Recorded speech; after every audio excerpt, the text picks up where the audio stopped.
Now, the second thing that I want to say about purity is this. The meaning of the word purity does not define a condition, but rather a direction. Now, the Greek New Testament used the word hanos for purity in verses like the ones that I read to you a few moments ago. And the word means pure, clean, without fault, chaste, exciting reverence, sacred. Now, I don't know, but when I read those words, I think that I am not there yet.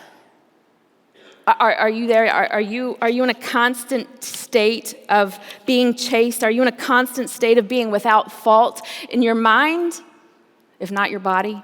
Are you in a constant state of living out your sexual desires in a sacred manner? I'm not there yet. I'm not there yet. Maybe you are. It seems humanly impossible. And here's where many of us, like myself, once was an unmarried, non-virgin.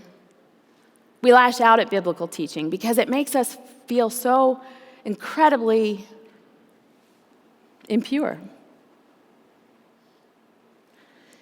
I remember being a student here at Cedarville, sitting in those very seats and just so broken over my past, so broken over decisions that I'd made that I thought that I would never make, to give away the gift that I meant to give to my husband on my wedding night to someone else. And I remember sitting there so covered in my shame, so quieted in my testimony, so broken in my spirit. And the lie that I believed was that I had given away and lost something that God gave to me when I was first born. At the point of my birth, that I was innocent and pure. And I want to test that against Scripture because I find that lie that we've ruined something God gave us is so prevalent when we've sinned sexually. And the verse I want to use to test that in our hearts is Psalm 51:5.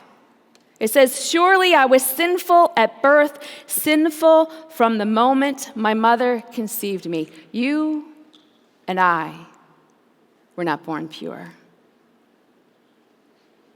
We were born innocent, but we were not born pure. We were born sinful. We were born in a sinful state. And you and I can't do anything to necessarily lose our purity. We just might have never had it.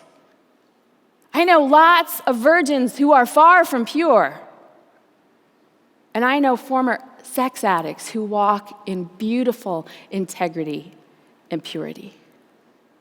Because I believe that purity is not a state or a condition of existence, but a process, a movement forward. Let me read a Bible verse to you that describes beautifully what this process, this looks like, this direction, this feat of sanctification that is purity. It's out of the book of Philippians 2:12 and 16. "Therefore, my dear friends, as you have always obeyed, not only in my presence, but now much more in my absence, continue to work out your salvation with fear and trembling," that act of sanctification. "For it is God who works in you to will and to act in order to fulfill his good purpose. Do everything without grumbling or arguing so that you may become blameless and pure." You hear that word? Become. It's an act, a movement, a process, a direction, so that you may become blameless and pure, children of God without fault in a warped and crooked generation. Then you will shine among them like stars in the sky as you hold firmly to the word of life. Now, this might be an important opportunity, important place for me to posit the thought that when we try to live like stars in a dark universe, sex matters.